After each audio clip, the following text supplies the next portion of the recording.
Hello student success point में आपका स्वागत है। और आज इस वीडियो में हम क्लास 12 के कंप्यूटर सब्जेक्ट के 4th चैप्टर HTML बेसिक्स के बारे में देखेंगे।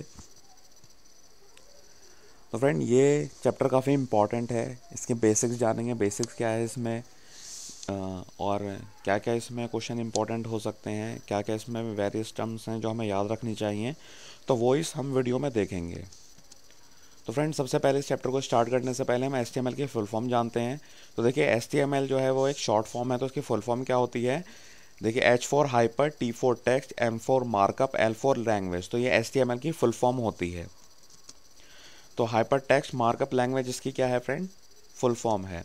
तो इसका वर्क क्या होता है HTML का? ये वेबसाइट क्रिएट करने के लिए काम आती है। और HTML क्या है फ्रेंड? एक लैंग्वेज है, जैसे कि नाम में ही आ रहा है हाइपर टेक्स्ट मार्कअप लैंग्वेज। तो यानी कि ये क्या है? लैंग्वेज है जो कि वेबसाइट बनाने के कार्य में आती है। और इसकी जो इन्वेंट किया था इसको, वो टिम बर्नर्स-ली ने 1990 में किया था। तो HTML की परिभाषा देख लेते हैं फ्रेंड।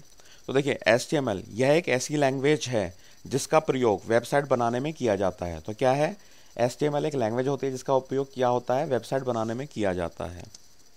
तो वेब ग्राफिक्स डिज़ाइन, वेबसाइट की रचना और आयोजन करना, यानी कि वेबसाइट का आयोजन करना HTML का कार्य है। तो अगर आपसे पूछे कि HTML का कार्य क्या है, तो इसका 3 कार्य हैं। एक तो वेब ग्राफिक्स डिज़ाइन बनाना, वेबसाइट की रचना करना और वेबसाइट का आयोजन करना, ये इसके मुख्य कार्य हैं। तो यह भाषा कंप्यूटर की अन्य भाषाओं जैसे C++, जावा आदि की तुलना में सरल है। तो फ्रेंड, ये 3 बेसिक पॉइंट आपको याद होने चाहिए। अगर आपसे पूछने के लिए आ रहा है एग्जाम में कि HTML क्या है, तो आप ये तीनों पॉइंट लिखकर इसको परिभाषित कर देंगे। जो मैं आपको इस वीडियो में बता रहा हूँ, ये सबसे सिंपलेस्ट भाषा है और सिंपलेस्ट वर्ड में आपको बता रहा हूँ। अब देख लेते हैं फ्रेंड, वेब पेज और वेबसाइट में क्या अंतर होता है। तो देखिए फ्रेंड, एक बेसिक सी चीज़ आपको याद रखनी है कि जो वेबसाइट होती है वो वेब पेजों का एक कलेक्शन होता है। यानी कि एक वेबसाइट के अंदर क्या होते हैं? बहुत सारे वेब पेजेस होते हैं जो हाइपरलिंक द्वारा एक दूसरे से कनेक्टेड होते हैं। तो देखिए फ्रेंड, ऐसे डॉक्यूमेंट जिनमें वेब इंफॉर्मेशन स्टोर रहती है उन्हें हम क्या बोल देते हैं? वेब पेज बोल देते हैं। तो वेब पेज क्या है कि ये वो डॉक्यूमेंट होते हैं जिसमें आपकी वेब इंफॉर्मेशन स्टोर होती है, उसको हम क्या बोल देते हैं? Web pages. तो देखिए फ्रेंड, वेब पेजों को संग्रह को, यानी कि वेब पेजों के समूह को हम क्या बोल देते हैं? वेबसाइट कहते हैं, जिसमें सभी वेब पेज हाइपरलिंक द्वारा एक दूसरे से जुड़े होते हैं। तो वेबसाइट क्या होती है? वेबसाइट क्या होती है? वेब पेजों का संग्रह होता है जिसमें वेब पेज हाइपरलिंक द्वारा एक दूसरे से जुड़े रहते हैं। अब देख लेते हैं फ्रेंड, वेब पेज बनाने के तरीके। तो देखिए फ्रेंड, वेब पेज बनाने के 2 तरीके होते हैं। एक तो होता है स्टैटिक पेज और एक होता है डायनेमिक पेज। तो स्टैटिक पेज को देखते हैं फ्रेंड, जैसे कि नाम से ही आपको पता चल रहा है स्टैटिक, यानी कि जिसमें किसी प्रकार का परिवर्तन ना हो। और डायनेमिक इसको बोलते हैं जिसमें किसी भी प्रकार का परिवर्तन हो जाए। तो देखिए फ्रेंड, स्टैटिक पेज क्या होते हैं? किसी पेज के कंटेंट को स्टैटिक रूप से दर्शाने के लिए स्टैटिक पेज का प्रयोग किया जाता है। तो क्या होता है फ्रेंड? किसी पेज के कंटेंट को, कंटेंट का मतलब ये है कि जैसे आपने उसके अंदर कोई वेबसाइट बनाई, उसके अंदर उसके फ़ोटो लगाए हुए हैं, स्कूल के बारे में, कॉलेजेस के बारे में, जो भी है, जिस भी प्रकार की वेबसाइट है उसके बारे में जो आपने लिख रखा है, ठीक है, तो वो उसका कंटेंट होता है, जो भी इन्फॉर्मेशन डाली हुई है। तो उस कंटेंट को स्टैटिक रूप से दर्शाने के लिए हम क्या करते हैं? स्टैटिक पेज का प्रयोग किया जाता है। लेकिन डायनेमिक पेज क्या होते हैं? किसी पेज की वैल्यू या कंटेंट को परिवर्तन करने के लिए डायनेमिक पेज का प्रयोग किया जाता है। यानी कि आपने जैसे कुछ स्कूल के बारे में डाला और उसमें कोई चीज़ चेंज करनी है, परिवर्तन करना है, तो उसके लिए आप क्या करेंगे फ्रेंड? डायनेमिक पेज का प्रयोग करेंगे। तो फ्रेंड, ये डेफिनेशन आपको याद रखनी है। जैसे आपको क्वेश्चन आ सकता है कि वेब पेज बनाने के तरीके, तो आप इस तरीके से लिख सकते हैं। एक स्टैटिक पेज होता है, एक डायनेमिक पेज। स्टैटिक पेज क्या होता है? किसी पेज के कंटेंट को स्टैटिक रूप से दर्शाने के लिए स्टैटिक पेज का प्रयोग किया जाता है। लेकिन अगर यही चीज़ आपको क्या करना है, किसी पेज की वैल्यू या कंटेंट को परिवर्तन करने के लिए डायनेमिक पेज का प्रयोग किया जाता है। उसके बाद देखते हैं फ्रेंड, वेब पेजों की श्रेणी। तो देखिए, वेब पेज जो है 3 प्रकार के होते हैं: home page, main topic page और अन्य पेज। तो देख लेते हैं फ्रेंड, ये क्या क्या होते हैं। तो देखिए फ्रेंड, एक चीज़ आपको याद रखनी है, किसी भी वेबसाइट का जो पहला पेज होता है वो उसका क्या होता है? होम पेज होता है। और किसी भी वेबसाइट का एक ही, सिर्फ एक होम पेज होगा। ये क्वेश्चन कई बार एग्जाम्स में, बोर्ड एग्जाम्स वगैरह में पूछ लिया गया है कि एक वेबसाइट के कितने पेज होते हैं, होम पेज होते हैं। तो उसमें ऑप्शन होते हैं 1, 2, 3, 4, तो आपको एक लगाना है, ठीक है। और ये कई बार ये क्वेश्चन आ जाता है कि किसी वेबसाइट का जो मुख्य पृष्ठ होता है या जो मेन पेज होता है उसको हम क्या बोलते हैं? होम पेज बोलते हैं, मेन टॉपिक पेज बोलते हैं, अन्य पेज बोलते हैं। तो आपको उसमें लिख कर आना है होम पेज बोलते हैं। तो अब देखिए इसमें क्या है फ्रेंड, देखिए किसी भी वेबसाइट का पहला पेज होम पेज कहलाता है।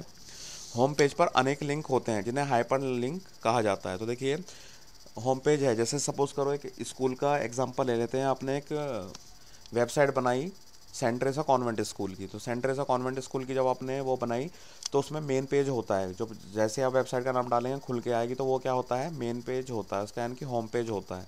तो होम पेज पे आपको देखना है कि इसमें क्या क्या फैसिलिटीज़ है, तो उसमें फैसिलिटीज़ का ऑप्शन आता है। देन उसके बाद आता है फैकल्टीज़, यानी कि कितने टीचर हैं, लाइब्रेरी कितनी बड़ी है, कौन कौन से बुक है, कौन कौन सी क्लास तक है। रिजल्ट के बारे में आता है, रिजल्ट पे क्लिक करेंगे तो रिजल्ट वाला पेज खुल जाएगा।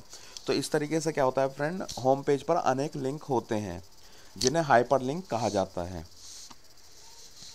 उसके बाद देखिए इन हाइपर लिंक की व्याख्या मेन टॉपिक पेज पर होती है, यानी कि जो आपका हाइपर लिंक है इनके बारे में कहाँ होता है फ्रेंड, वो मेन टॉपिक पेज पर होता है। जैसे आपने होम पेज पर रिज़ल्ट का ऑप्शन आया था, तो आपने उस रिज़ल्ट वाले ऑप्शन पर क्लिक करा तो रिज़ल्ट वाला पेज खुल जाएगा आपका। तो जो रिज़ल्ट वाला पेज खुलकर आएगा वो क्या होगा, आपका मेन टॉपिक पेज होगा, उस पर रिजल्ट के बारे में ही सारी चीज़ डिस्कस होगी। उसके बाद देखिए इसी के माध्यम से मेन टॉपिक पेज अन्य पेजों से जुड़ते हैं। तो जो मेन टॉपिक पेज होते हैं इसी तरीके से क्या होता है, मेन वो भी क्या होते हैं, अन्य पेज पर जाकर जुड़ जाते हैं। जैसे और पेजेस हैं, जैसे आपका फैकल्टीज़ के बारे में देखना है, आपको स्कूल के बारे में देखना है, कौन सा बोर्ड है, यूपी बोर्ड है, सीबीएसई बोर्ड है, या आपने देखा होगा मैसेज, प्रिंसिपल मैसेज करके टॉपिक आता है, इसमें प्रिंसिपल मैसेज देता है कि ये स्कूल बहुत अच्छा है, इतने सालों से कार्य कर रहा है। ये सब चीज़ें जो आती हैं, तो फ्रेंड किसी भी वेब पेज जो होते हैं वो 3 श्रेणी में होते हैं, home page, main topic page और अन्य पेज। अब उसके बाद देखिए फ्रेंड HTML एलिमेंट्स या टैग। तो देखिए फ्रेंड टैग क्या होते हैं, सबसे पहले आपको ये जानना चाहिए। तो देखिए HTML टैग्स के रूप में लिखा जाता है, तो इसको हम किसके रूप में लिखते हैं, टैग्स के रूप में इसको लिखते हैं। तो देखिए फ्रेंड एक टैग एंगल ब्रैकेट, यानी कि देखिए आपको ये वाले साइन दिख रहे होंगे फ्रेंड्स।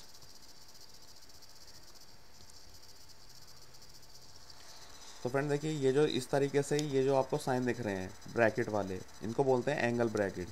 तो ये इनके साथ बंद होता है, यानी कि आपको पहले ये ब्रैकेट लगाना होगा एंगल ब्रैकेट, फिर आपको HTML लिखना होगा, फिर ब्रैकेट क्लोज कर देना है, के साथ बंद होते हैं। और एक स्ट्रिंग का उल्लेख होता है।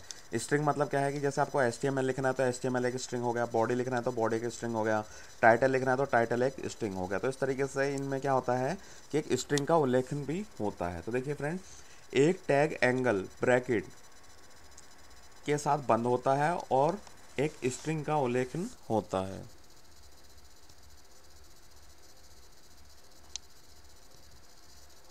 ठीक है फ्रेंड, अब देखिए नेक्स्ट आगे HTML टैग पूर्ण परिभाषित होते हैं, यानी कि जो HTML टैग्स होते हैं वो पूर्ण परिभाषित होते हैं। यानी कि जैसे उनका जो मेन एम होता है, जैसे आपने बॉडी लिखा तो वो बॉडी के अंदर परिभाषित होगा कि बॉडी के अंदर सिर्फ आप बॉडी के बारे में लिख सकते हैं। उसके बाद देखिए यह केस सेंसिटिव नहीं होते। केस सेंसिटिव का मतलब होता है फ्रेंड स्मॉल लेटर का इस्तेमाल करना। तो इसमें आप क्या है, जो टैग लिखते हैं वो स्मॉल लेटर में नहीं लिखे जाते, वो हमेशा क्या है आपके कैपिटल लेटर्स में लिखे जाते हैं। ठीक है फ्रेंड, तो ये चीज़ आपको याद रखनी है, जो आपको टैग्स होते हैं वो कभी भी स्मॉल लेटर यानी कि छोटे ABCD में नहीं लिखे जाते, वो बड़े ABCD में लिखे जाते हैं। तो फ्रेंड देखिए HTML एलिमेंट्स या टैग, तो इसको और देखते हैं इसके बारे में। देखिए ओपनिंग टैग्स एंगल ब्रैकेट इतने चिन्हों के साथ लिखे जाते हैं। तो देखिए फ्रेंड इसमें दो तरीके के टैग्स होते हैं, एक होता है ओपनिंग टैग्स और एक होता है क्लोजिंग टैग्स। तो जब हम कोई वेब पेज या HTML पेज बना रहे होते हैं तो शुरू में हमें क्या लिखने होते हैं, ओपनिंग टैग्स लिखने होते हैं। लेकिन जब आप उसको टैग लिख के कंप्लीट कर लिए होते हैं तो उसको हमको क्लोज टैग्स के अंदर रखना होता है। तो देखिए फ्रेंड ओपनिंग टैग्स जो होते हैं वो इस तरीके से एंगल ब्रैकेट चिन्हों के साथ लिखे जाते हैं। जैसे एक आप एग्जांपल देख सकते हैं, ये आपका ओपनिंग टैग्स है, तो इसको आपने किस तरीके से लिखा है, आपने ब्रैकेट लगाया पहले, फिर HTML लिखा, फिर ब्रैकेट क्लोज कर दिया। तो ये क्या हो गया आपका ओपनिंग टैग्स। उसके बाद देखिए क्लोजिंग टैग्स क्या होते हैं। तो क्लोजिंग टैग्स में क्या होता है फ्रेंड, एंगल ब्रैकेट के साथ फॉरवर्ड स्लैश के बीच में लिखा जाता है इनको। देखिए जैसे इसमें आपने क्या लिखा है, क्लोजिंग टैग्स है आपका। ठीक है, जैसे आपने क्या किया, ब्रैकेट लगाया, फिर फॉरवर्ड स्लैश लगाया, देखिए फॉरवर्ड स्लैश लगा हुआ है आपका, ये रहा। ठीक है, ये फॉरवर्ड स्लैश है, और फिर HTML, फिर ब्रैकेट आपने क्लोज कर दिया। तो देखिए फ्रेंड ये जो ये लगा हुआ है ये आपका क्या है, ओपनिंग टैग्स, और जो ये लगा हुआ है ये आपका क्या है, आपका क्लोजिंग टैग्स। दोनों में अंतर क्या है कि इसमें देखिए दोनों सेम टू सेम है, बट यहाँ पर क्या है फ्रेंड, ये आपका स्लैश लगा हुआ है।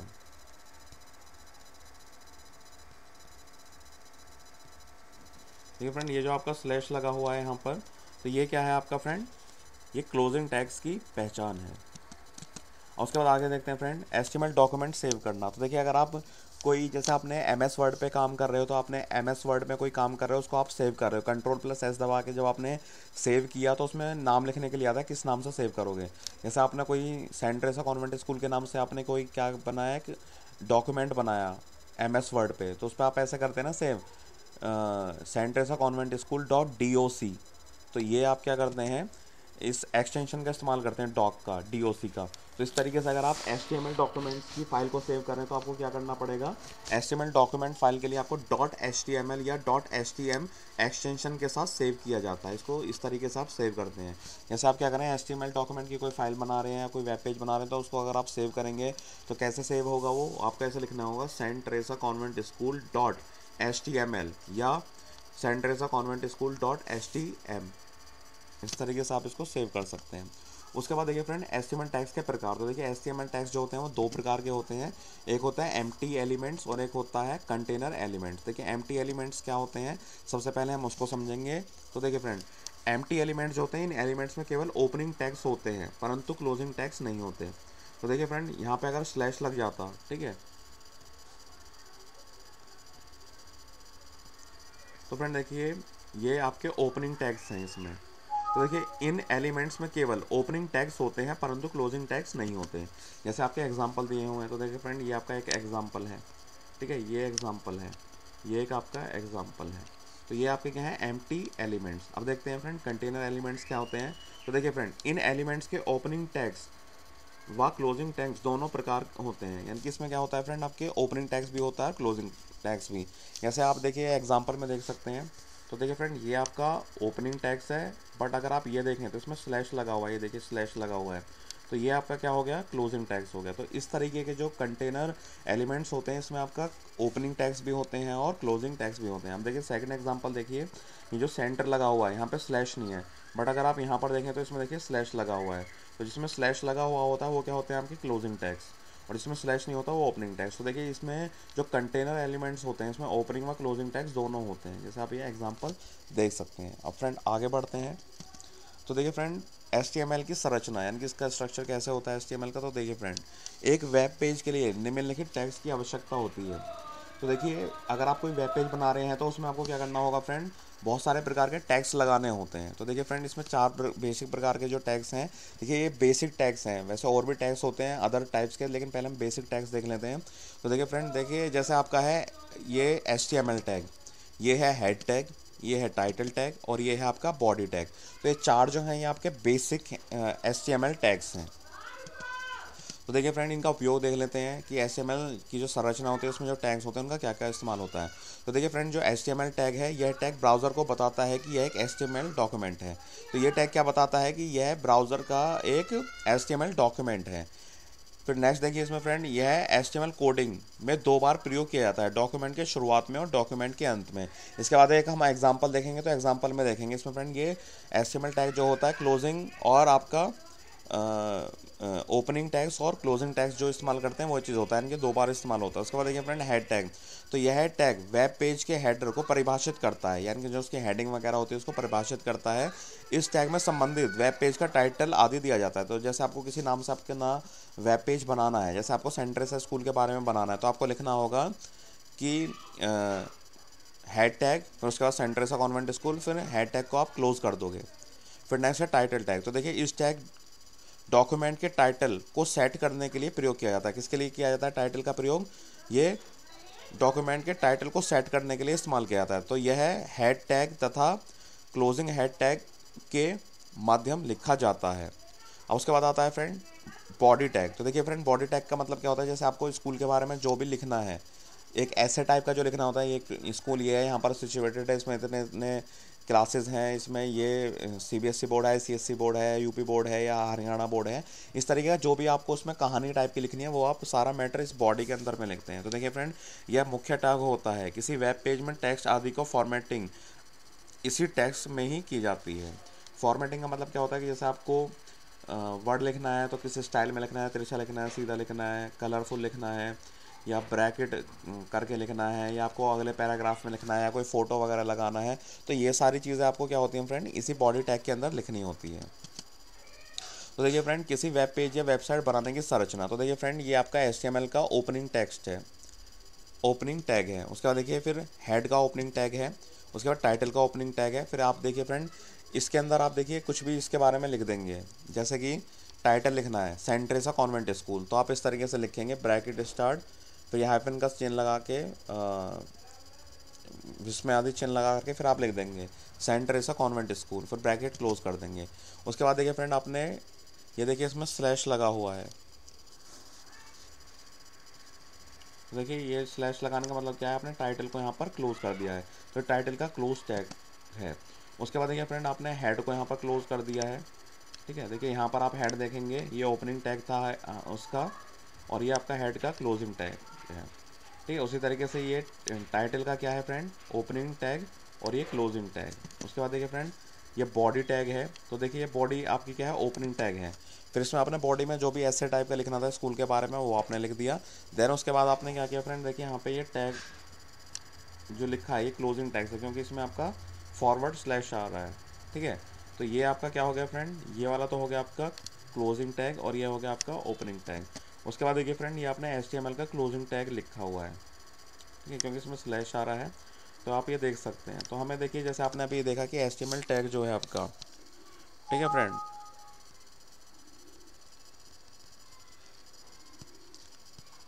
देखिए जो HTML टैग है ये देखिए शुरुआत, ये डॉक्यूमेंट के शुरुआत में और अंत में लिखा जाता है।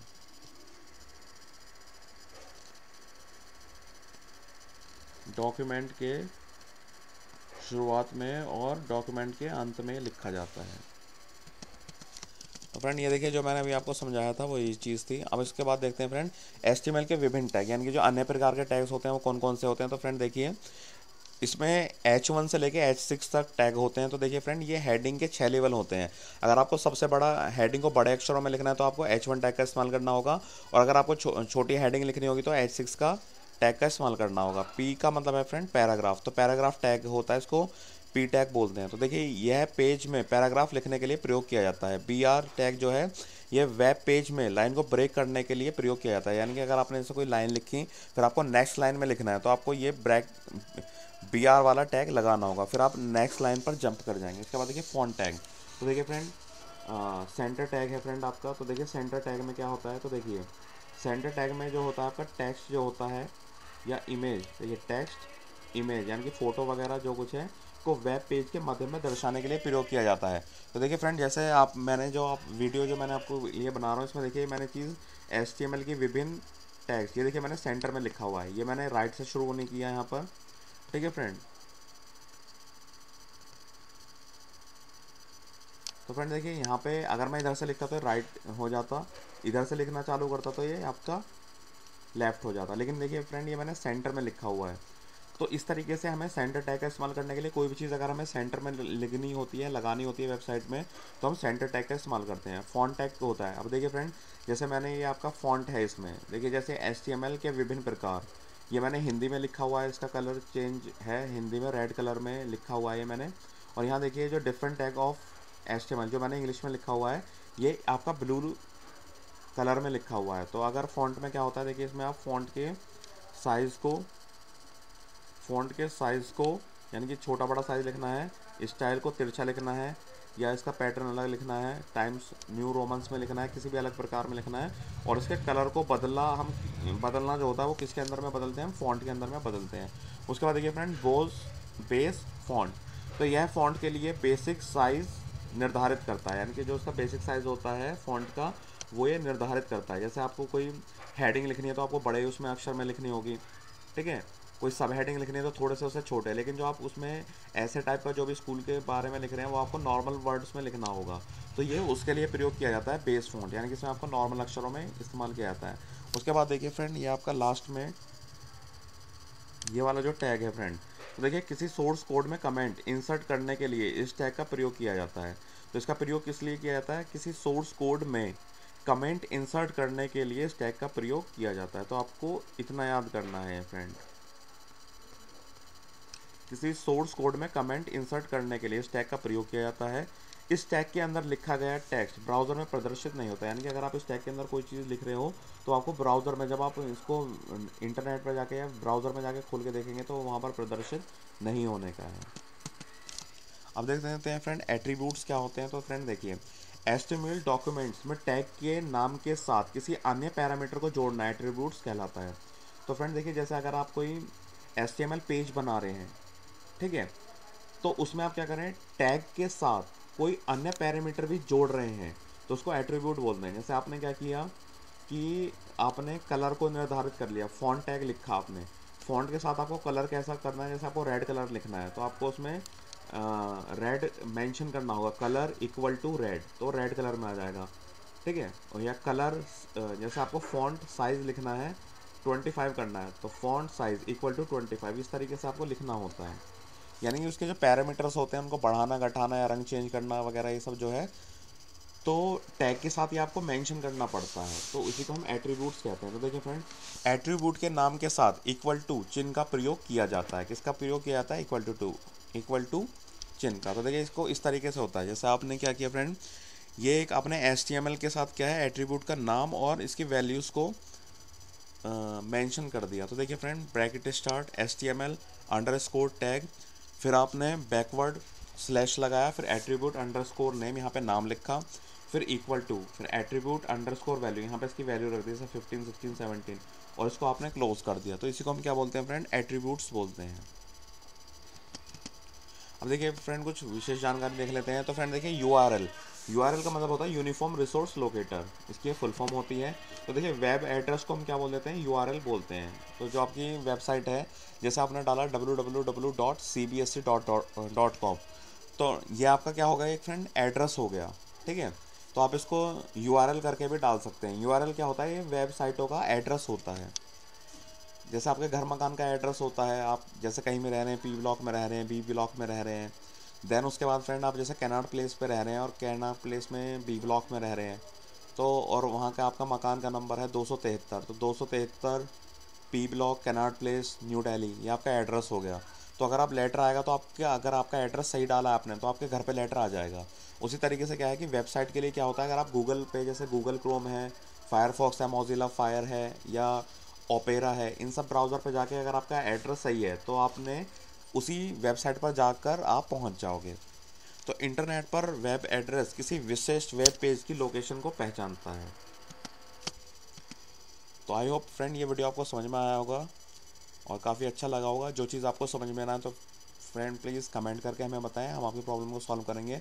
और इस चैप्टर के जो इंपॉर्टेंट क्वेश्चन है वो नेक्स्ट वीडियो में, अगर आप रिक्वेस्ट करते हैं तो नेक्स्ट वीडियो में वो फ्रेंड इंपॉर्टेंट क्वेश्चंस मैं आपको समझा दूंगा डिटेल में और बता दूंगा। तो friend, thank you for watching this video. Have a nice day, best of luck for your examination. और हमारे चैनल को प्लीज़ सब्सक्राइब करें, अपने दोस्तों के साथ, फ्रेंड्स के साथ इस वीडियो को शेयर करें। Thank you friend.